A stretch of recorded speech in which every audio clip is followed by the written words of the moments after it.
Hi guys, मेरा नाम है Mahesh and welcome to my channel. आज के वीडियो में हम जानेंगे 15G फॉर्म के बारे में। तो 15G फॉर्म हम किस लिए भरते हैं? 15G फॉर्म जब भी आप पीएफ के विड्रॉल के लिए क्लेम करते हैं ऑनलाइन, तो वहाँ पे एक सेक्शन रहता है, प्लीज़ अपलोड 15G फॉर्म। तो 15G फॉर्म हमें भरना पड़ता है ताकि पीएफ के विड्रॉल की अमाउंट रहती है उसके ऊपर 10% टीडीएस कट होता है। अगर आप 15G फॉर्म अपलोड करते हैं, 15G फॉर्म भर के अपलोड करते हैं, तो आपका टीडीएस का पैसा कटता नहीं है, वो आपको डायरेक्टली पूरा अमाउंट आ जाता है। तो टीडीएस का पूरा अमाउंट हमें मिलता है। अगर आपकी पीएफ की अमाउंट 50,000 से नीचे है तो आपका टीडीएस नहीं कटेगा। अगर आपकी पीएफ की अमाउंट 50,000 से ऊपर है तो आपका 10% टीडीएस कटेगा, अगर आप 15G फॉर्म नहीं भरते हो तो 15G फॉर्म के बहुत सारे क्लॉजेज है, आप आगे वीडियो में देखेंगे। तो मैं एक शीट दिखाता हूँ आपको। तो यहाँ पे टीडीएस डिडक्शन लिखा गया है।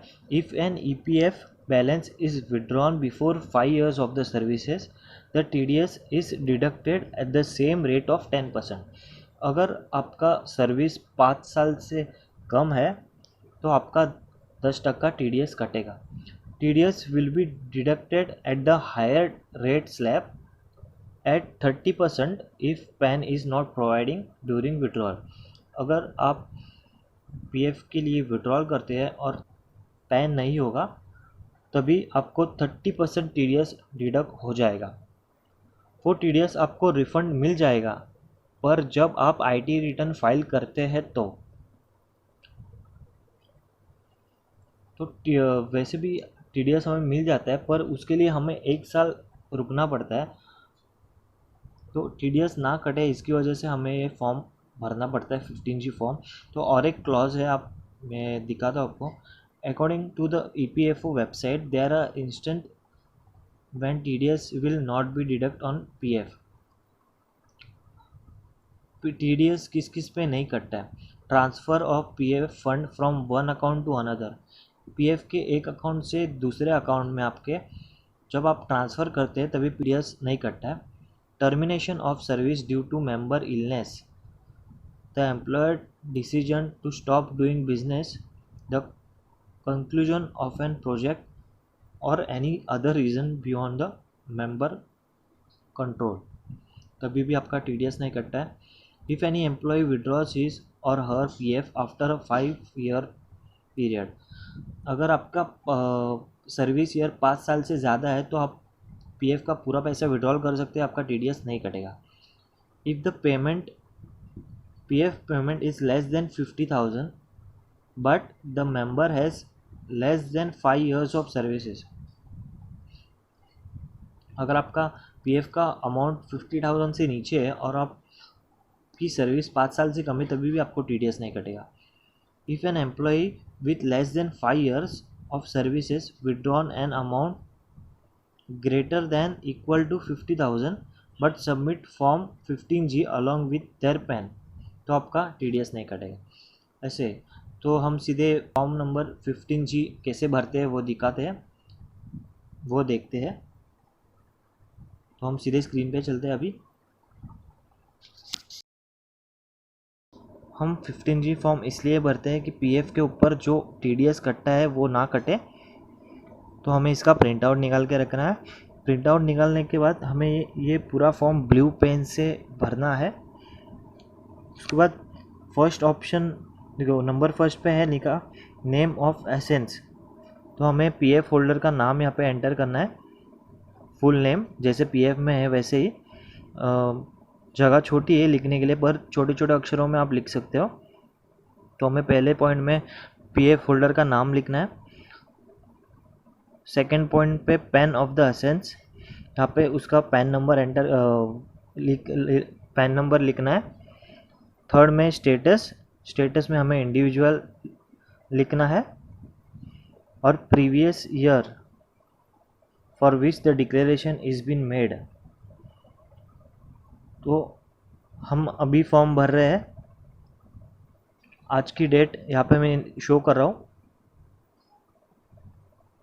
कैलेंडर में आप देख सकते हैं। आज की डेट है 4 जून 2022 सैटरडे। तो हम 4 जून को फाइल कर रहे हैं, तो यहाँ पे प्रीवियस ईयर पे हमें लिखना है 2022 एंड 23। उसके बाद पॉइंट नंबर 5 रेसिडेंटल स्टेटस, तो हमें रेसिडेंट लिखना है। उसके बाद flat name of premises road, या यहाँ पे 12 तक हमें अपना एड्रेस लिखना है। जैसे कि पॉइंट नंबर 6 में अब हमें फ्लैट नंबर, डोर नंबर लिखना है। उसके बाद नेम ऑफ द प्रीमाइसिस, आपके बिल्डिंग का नाम, आप अगर चाल में रहते हैं तो चाल का नाम। उसके बाद स्ट्रीट नेम, रोड नेम हमें लिखना है पॉइंट नंबर 8 में, ये कौन से रोड पे पड़ता है। उसके बाद एरिया और सिटी। उसके बाद हमें 11 पॉइंट पे लिखना है स्टेट, क्योंकि मैं मुंबई महाराष्ट्र में रहता हूँ तो मैं महाराष्ट्र लिखता हूँ। उसके बाद पिन नंबर का पिन कोड यहाँ पे लिख देना है। उसके बाद 30 नंबर पे हमें अपना ईमेल आईडी एंटर करना है जो पीएफ से लिंक है प्रॉपरली। उसके बाद पॉइंट नंबर 14 में हमें अपना टेलीफोन नंबर, नहीं तो मोबाइल नंबर आप लिख सकते हैं। उसके बाद पॉइंट नंबर 15 इम्पोर्टेंट है, वेदर असेंस to tax under the income tax act. अगर आप आईटी रिटर्न करते हैं तो हमें येस के ऊपर क्लिक करना है, अगर आप नहीं करते हैं तो नो के ऊपर क्लिक करना है। तो मैं करता हूँ तो मैं येस के ऊपर क्लिक करूँगा। यहाँ पे लिखा है 15B में, if you latest assigned assessment year for which assigned, तो हमने जो लास्ट आईटीआर रिटर्न भरा था वो हमें यहाँ पे लिखना है, जो कि असेसमेंट ईयर 21-22 था।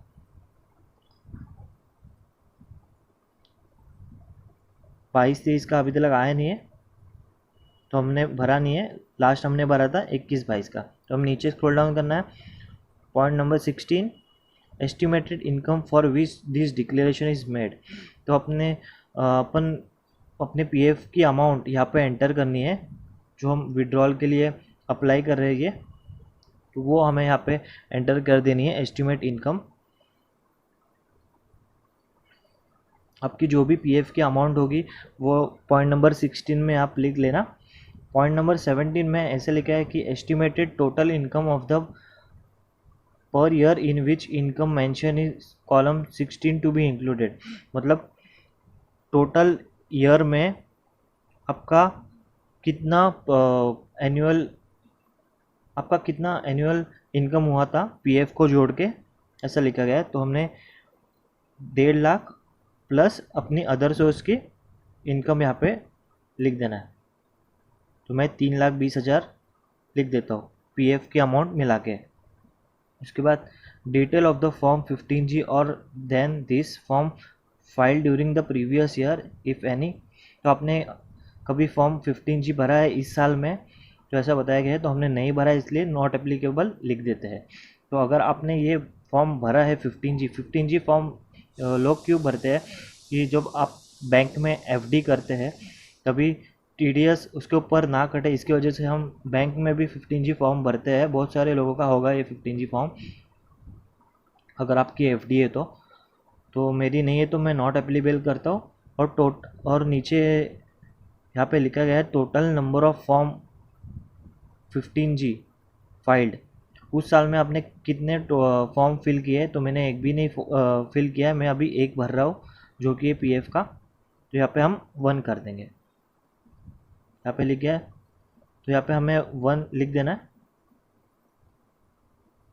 तो उसके बाद aggregate income of which form number 15G is filed, तो यहाँ पे बताया गया कि किस इनकम के लिए आप 15G फॉर्म भर रहे हैं। तो हमें ये जो ऊपर वाला फॉर्म पॉइंट नंबर 17 की जो अमाउंट थी 3,20,000 पीएफ को मिला के, वो हमें यहाँ पे लिख देनी है। उसके बाद form number 19 detail of income for which the declaration is filed, तो आप किस चीज़ के लिए ये डिक्लेरेशन भर रहे हैं यहाँ पे बताया गया। तो यहाँ मैं पीएफ के लिए भर रहा हूँ तो मैं पीएफ का यहाँ पे एंटर करूँगा। सीरियल नंबर में हमें 1 लिख देना है, अपना पीएफ नंबर और यूएन नंबर लिखना है। Nature of income, PF number और यूएन नंबर प्रॉपरली लिख देना है।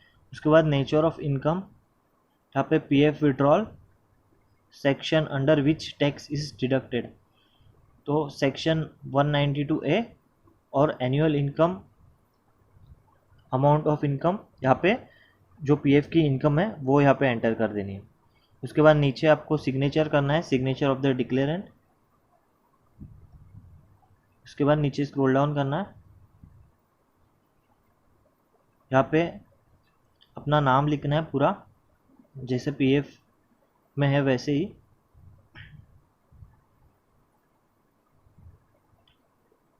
उसके बाद ये नहीं, पहला ये भरना पड़ेगा, आपका प्रीवियर ईयर की एंडिंग क्या थी, तो 31 मार्च 2023 को हमारा साल कंप्लीट हो जाएगा और उसकी असेसमेंट ईयर होगी 31 मार्च 2024। वैसे ही हमें नीचे भी जो हमने ऊपर लिखी है 31 मार्च 2023 लिखना है, वैसे ही हमें यहाँ पे असेसमेंट ईयर पे भी सेम टू सेम वैसे ही लिखना है। उसके बाद अपना प्लेस लिखना है, आप किस प्लेस से बिलोंग करते हो। उसके बाद डेट और सिग्नेचर करना है यहाँ पे अपना, और इसे स्कैन करके पीएफ के पोर्टल पर अपलोड करना है जब आप पीएफ के विड्रॉल के लिए फॉर्म भरते हैं तभी। आशा करता हूँ कि आपको पूरी डिटेल वीडियो समझ में आई होगी। तो अगर आपको ये वीडियो पसंद आया होगा तो चैनल को लाइक करें, शेयर करें और सब्सक्राइब करें।